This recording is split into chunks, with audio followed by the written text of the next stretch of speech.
요한복음 20장 31절 말씀 이제 받들어 봉독하겠습니다. 오직 이것을 기록함은 너희로 예수께서 하나님의 아들 그리스도이심을 믿게 하려 함이라. 또 너희로 믿고 그 이름에 힘입어 생명을 얻게 하려 함이니라. 아멘. 요한복음은 다른 사복음서 가운데 공관복음 마태, 마가, 누가와 다르게 가장 늦게 1세기가 끝나는 BC 95년 정도의 반모섬에서 요한이 그의 신앙의 절정기, 그의 신앙이 한참 무르익었을 때 요한계시록도 환상을 보며 계시를 받으며 써내려가고, 그리고 또한 요한 1, 2, 3서도 썼던 그 시기에 요한복음도 역시 친필을 들어서 쓰게 되어집니다. 요한복음은 많은 사람들이 오해하고 있는 그리스도론, 예수에 대한 너무나 많은 오해를 풀어주기 위하여, 복음을 이해시키기 위하여 핵심만을 골라서 기술한 책이라고 할 수 있습니다.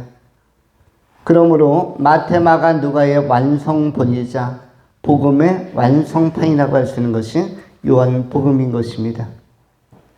또한 동시에 예수님의 인성, 예수님이 인간으로, 인자로 오신 것을 넘어서서 하나님의 신성을 가진 본질상 하나님의 본체시라는 사실을, 하나님의 아들이요 하나님 자신이라는 사실을 명시하기 위하여 인간적 요소, 예수님이 어떠한 족보를 가지고 이 땅에 왔다든지 또는 마귀에게 시험을 받았다라든지 이런 것들을 전부 생략하게 되어집니다.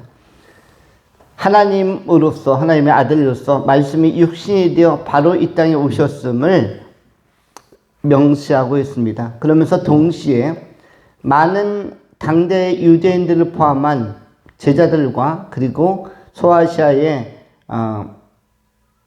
복음을 받은 사람들, 또 유대교로부터 회심했던 사람들이 복음을 어떻게 받아들이고 어떻게 복음적으로 살아돼야 하는지에 대한 적용이 잘 되지 않아서 자꾸 율법으로 돌아가려고 하는 것을 보면서 다시 복음을 재이해시켜주는, 그리고 핵심 중의 핵심인 물과 성령으로 거듭남이라는 아주 중요한 주제, 이것은 사복음서 가운데 요한복음에만 기록되어져 있고 동시에 구약성경 전체와 신약성경 전체에서도 요한복음 3장에만 기록되어져 있는 아주 매우 특별한 말씀이라고 할 수가 있는데 요한복음에만 나오는 것입니다.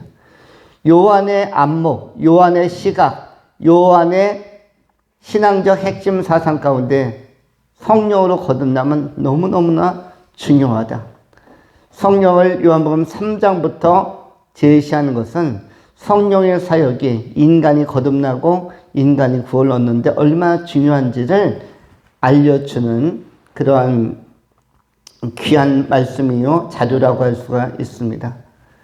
또한 요한복음 14장부터 지속적으로 성령을 강조하고 있고, 아직 당시에는 성령이 어떤 분인지 누구신지를 유대인들이 잘 알지 못하고 초대교인들이 잘 알지 못할 때에 성령에 대한 매우 중요한 삼위일체적 위상을 알려주고 있고, 예수님께서 심지어 십자가에 못 박히시고 부활하시고 마가의 다락방에 제자들이 문을 닫고 숨어 있었던 그곳에 오신과 동시에, 나타나신과 동시에 요한복음 20장 22절에 이 말씀을 하시고 그들을 향하여 숨을 내쉬며 이르시되 성령을 받으라. 바로 부활하시고 나서 처음으로 메시지를 냈는데 그것이 다른 메시지나 다른 명령이 아니라 성령을 받으라라는 중요하고 간명한 메시지를 선포하는 것을 보게 되어집니다. 성령을 받으라. 우리는 예수님께서 부활하시고 나서 여러 가지 말씀과 여러 가지 멘트와 메시지를 할 수 있었지만 성령을 받으라고 성령에 대해서 주목한 것을 기억하면서 오늘날도 부활의 신앙을 가진 사람이라면, 예수의 부활을 믿는 사람이라면 성령 충만함을 받기 위하여 힘써야 할 것입니다. 왜 성령 충만을 받아야 되는가? 성령은 예수 그리스도를 증거하고 증명하기 때문입니다. 또한 성령은 복음을 깨닫고 예수를 안 사람이 율법적으로 살지 않고 참다운 복음의 능력 안에서 살아갈 수 있는 힘과 지혜와 자유로운 방식, 말씀의 토대 위에, 말씀의 체계 위에서 삶을 적확하고 정확하게 살 수 있도록 지시하는 영이요, 계시하는 영이요, 이끌어주는 영이기 때문에, 그래서 세상 사람들과 구별될 뿐만 아니라 율법에 묶이거나 매이지도 아니하고 거듭난 사람으로서 성령의 인도함을 받아 그리스도 안에서 자유인으로 살아갈 수 있도록 지속적으로 힘을 주시는 분이, 또 지혜를 주시고 명철을 주신 분이 성령이라는 것을 우리에게 다시 확인시켜 줍니다. 그래서 성령을 받는 것, 성령과 함께하는 것은 모든 그리스도인들에게, 예수 믿는 사람들에게 가장 중요한 것입니다. 우리 교회도 성령 충만한 것, 성령을 받는 것이 제일 중요하고, 우리 가정의 식구들도 성령을 받는 것이 중요하고, 성령으로 거듭나는 것이 중요하며, 우리가 사랑하는 이웃과 친구들, 친지들도 성령으로 거듭나며 성령으로 충만한 것이 가장 중요한 것입니다. 왜냐하면 물과 성령으로 거듭나야 하나님 나라를 볼 수 있고 천국을 볼 수 있고 천국에 들어갈 수 있음을 알려주고 있기 때문입니다. 또한 동시에 요한복음을 통해서 가장 많이 표현되는 것은 예수님의 자기소개입니다. 이른바 에고에이미, 나는 뭐뭐이다. 나는 선한 목자다. 나는 포도나무요, 너희는 가지다. 나는 누구누구이다. 나는 양의 문이다.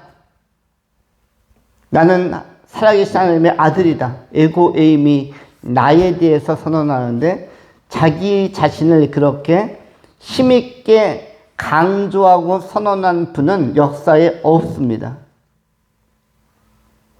석가도 공자도 어떤 위대한 성현이나 지명도 높은 사람도 나는 누구누구이다 라고 자기를 선언한 사람이 없고 자기를 계시한 사람이 없으며, 그런데 예수님께서는 비유적으로도, 직설적으로나 또는 은유적으로나 비유적으로나 예수님은 자신을 끊임없이 소개합니다. 왜냐하면 소개 없이 사람은 계시를 인지할 수 있는 능력이 없기 때문에, 계시적 이해, 계시적 능력이 없으면 이해가 불가능합니다. 쉽게 이야기하면 길에 가는 어떤 사람과 스쳐 지나가는데 그가 자기를 소개하지 않으면 절대로 그 사람을 알 수 없습니다. 버스에 같이 탔는데, 옆자리에 앉았는데, 지하철에 같이 타서 같은 목적지를 향해서 가는데, 서울역을 향해서 가는데 1시간 반 동안 앉아 있어도 그가 자신을 알려주지 않으면, 나는 의정부 어디에 사는 누구누구요, 나는 어떤 목적으로 의정부에 살고 있고 오늘은 내가 서울역에 가서 택시를 갈아타고 강남 신사동에 가려고 하고 나는 오늘 치과 치료를 예약했어. 자기가 자기 자신에 대하여 나는 누구누구다라고 선언하지 아니하면 그 사람을 알 수 없는 것입니다. 시간이 많이 주어진다고 아는 것이 아니죠. 2시간, 20시간, 20년, 아니 100년 같이 있어도 알 수 없는 것입니다. 이 세상에서 자기 자신을 선포한 사람은 없습니다. 자기 계시 행위를 적극적으로 하는 사람이 없습니다. 석가도 자기가 누구라는 사실을 이야기하지 않았습니다. 공자도 마찬가지입니다. 무엇을 이야기했습니까? 조금 뛰어난 성현이나 철인들은 인생은 무엇이다라고 본인이 경험한 인생론을 펼치긴 했습니다. 본인이 느끼는 인간관, 인생관, 세계관을 부분적으로 설파하긴 했지만 자기가 누구인지에 대해서 알고 선언하는 사람이 없었습니다. 인생은 마음을 비우는 것이다. 고통스러운 세계로부터, 고해로부터, 끊임없이 몰려드는 세상적인 난관으로부터 마음을 비움으로 자유할 수 있고 얽매이지 않을 수 있다. 그리하여 해탈의 경지, 열반의 경지까지 올라갈 수 있다. 자기 자신을 도야하고 그럴 때 자유할 수 있다. 이것은 인간론이고 인생론이고 이거는 자기 나름대로의 세계관에 관한 문제이지 인간론이나 인생론이나 또 세계에 관한 문제는 상대적인 것이지 절대적 진리도 아니며 자기의 계시행위가 아닌 것입니다. 자기에 대한 나는 누구라고 전혀 이야기하지 못합니다. 이야기하지 못하는 사람들의 공통점은 뭐다? 나는 죄인이다라는 내적인 전제가 있는 것입니다. 우리 인간은 죄인이기 때문에 자기가 누구라고 이야기 못하는 것입니다. 그런데 예수님은 의로우신 분이시기 때문에 하나님의 아들이시기 때문에 에고 에이미 나는 선한 목자라고 선언하시고 나는 양의 문이라고 선언하시고 나는 포도나무라고 그렇게 선포하신 것입니다.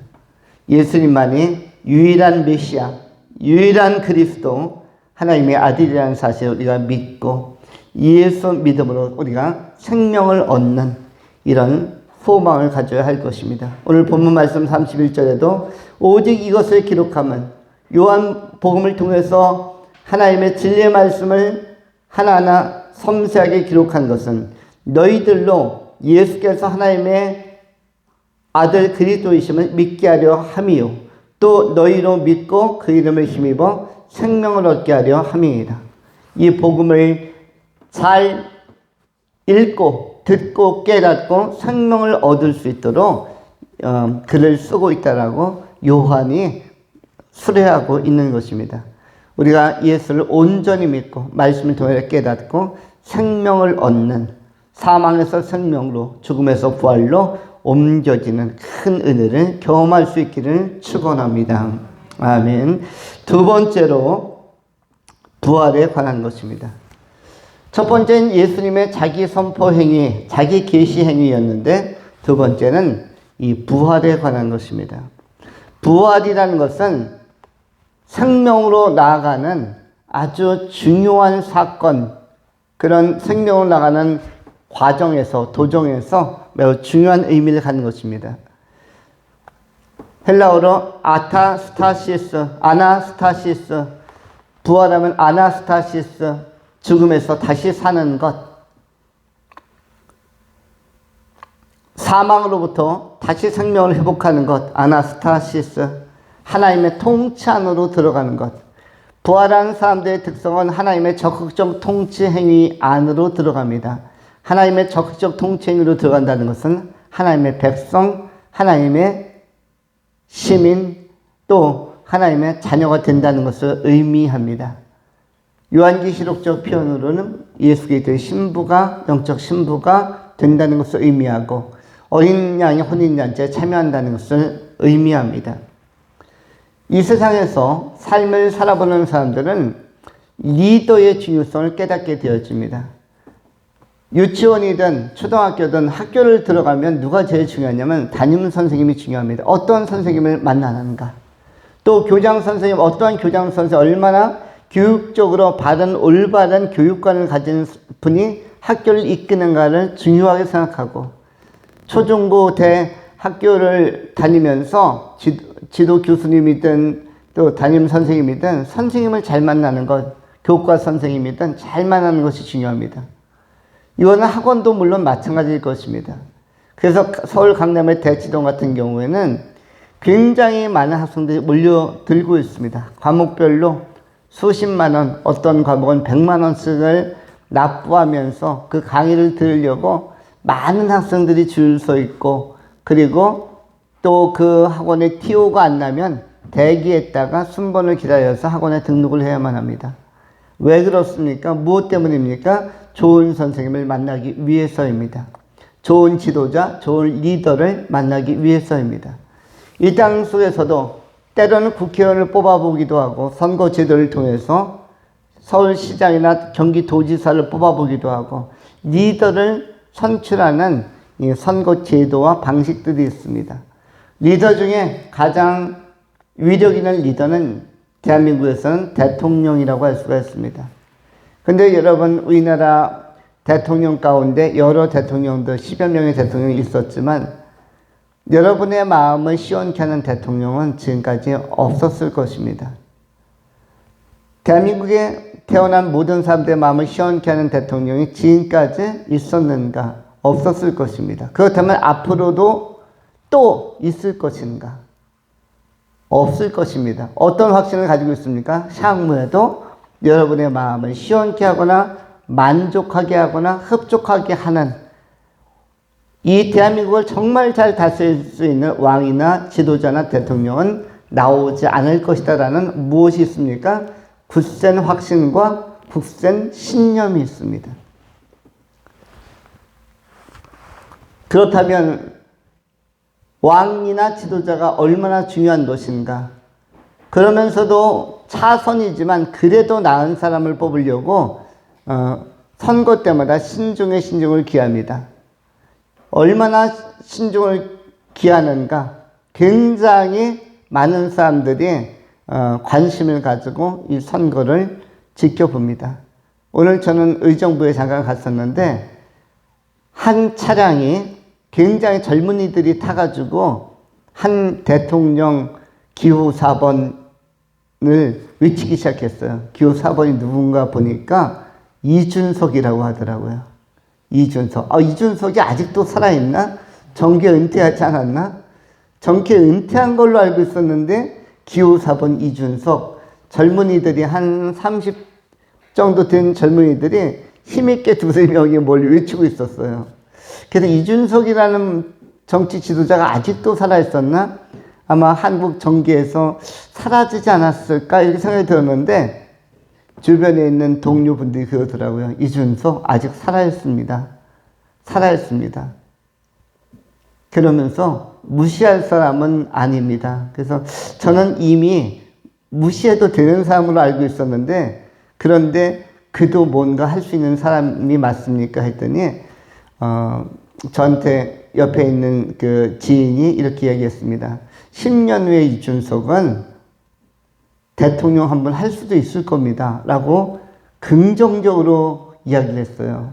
긍정적으로. 그래서 제가 보기에는 앞으로 국회의원도 다시 하기 어려운 작은 그릇이 아닐까 생각이 드는데 생각이 좀 다르시군요. 그런데 그분은 굉장히 기대하는 모습이었습니다. 굉장히 기대를 하고 있었어요. 그 사람의 10년 후는 굉장히 영향력이 있을 것이다. 그런데 만일 그 사람이 대한민국의 대통령이 10년 후에 정말 된다면 대한민국은 뭐가 없다? 희망이 없다. 리더로서 네통령으로서 어떤 최고의 통치자로서 너무 함량 부족인 느부갓네살인가요? 그야말로 하나님에 의하여 함량 부족을 선고받았던 벨드사살이라든지 그 당시에 왕들이 참 하나님 보시기에 부족해서 경고도 받고 또 하나님의 손이 벽면에 메네메네 대겔 우바르신 해가지고 하나님께서 측량해 보니 참으로 많이 부족하다. 이런 것도 기록이 되어져 있습니다만 현재의 대통령 후보들도 하나님의 시각으로 보면 많이 부족할 것입니다. 그런데 앞으로도 그러합니다. 우리는 그러면서 지상적으로 우리는 누군가에게 지배를 받고 통치를 받을 텐데, 지도를 받을 텐데, 시민으로서 이렇게 어설픈 지도자들에게 지도받고 이끌림을 받고 그들이 세운 정책을 따라가게 될 터인데, 그런데 역시 우리에게는 가장 좋은 리더가 참으로 필요하다. 우리의 마음을 시원케 해줄 수 있는 리더와 지도자는 누구밖에 없습니까? 만왕의 왕, 만주의 주, 전능하신 주 예수 그리스도 이외에는 우리의 주권자, 우리의 통치자, 우리의 리더가 없는 것입니다. 하나님의 본체이시며 하나님 자신이신 예수 그리스도만이 우리의 마음을 시원케 하는, 그리고 영원토록 부활의 세계 속에서 영생토록 생명 안에서 우리를 기쁘게 하는 통치자로, 우리가 또한 흠모할 만한 통치자로서 우리가 영원히 자유하게 또 자발적으로 따를 수 있는, 순종할 수 있는 그런 우리의 리더, 지도자는 예수 그리스도 이외에는 없다라는 사실을 알게 되는 것입니다. 우리는 부활을 통해서 예수 그리스도의 통치하는 나라, 예수 그리스도와 하나님 나라를 경험하게 될 것입니다. 예수께서 약속하신 그 나라를 체험하게 될 것이며 그 체험은 영원으로 이어질 것입니다. 순간에서 영원으로 들어가는 이 과정은 오직 믿음으로만 가능합니다. 그래서 오늘 본문에서도 하나님의 아들 그리스도의 이심을 믿게 하려 함이라. 너희로 믿고 그 이름을 힘입어 생명을 얻게 하려 함이니라 라고 선언하고 있는 것입니다. 우리가 부활의 은혜 안에서 더욱더 좋은 믿음 가지고 영원한 생명에 참여함으로 말미암아 완벽하고 완전한 왕이신 예수 그리스도 안에 우리가 영생을 누리고 생명을 누리는 복된 믿음의 길을 걸어가는 귀한 성도님들이 되실 수 있기를 축원합니다. 기도하겠습니다. 거룩하신 하나님, 성령의 충만함을 받고 성령의 은혜 안에서 자유하는 귀한 그리스도인들로, 믿음의 종들로 시대를 살게 하시니 감사합니다. 우리의 시민권이 하늘에 있는 줄 우리가 알고 하나님의 기뻐하시는 종들로 그리스도의 참된 제자로 이 시대를 살게 하여 주옵소서. 우리의 예수 안에 영생이 있고 생명이 있고 부활이 있는 줄을 믿나이다. 이 확신을 가지고 우리 자신이 또한 이것을 경험하고 이 경험을 우리가 만나는 모든 이들에게 우리가 때를 얻든지 못 얻든지 나누고 전파하는 그런 귀한 사명도 감당케 하여 주시옵소서. 감사드리오며 우리 구주 예수 그리스도의 이름으로 축복하며 기도하옵나이다. 아멘.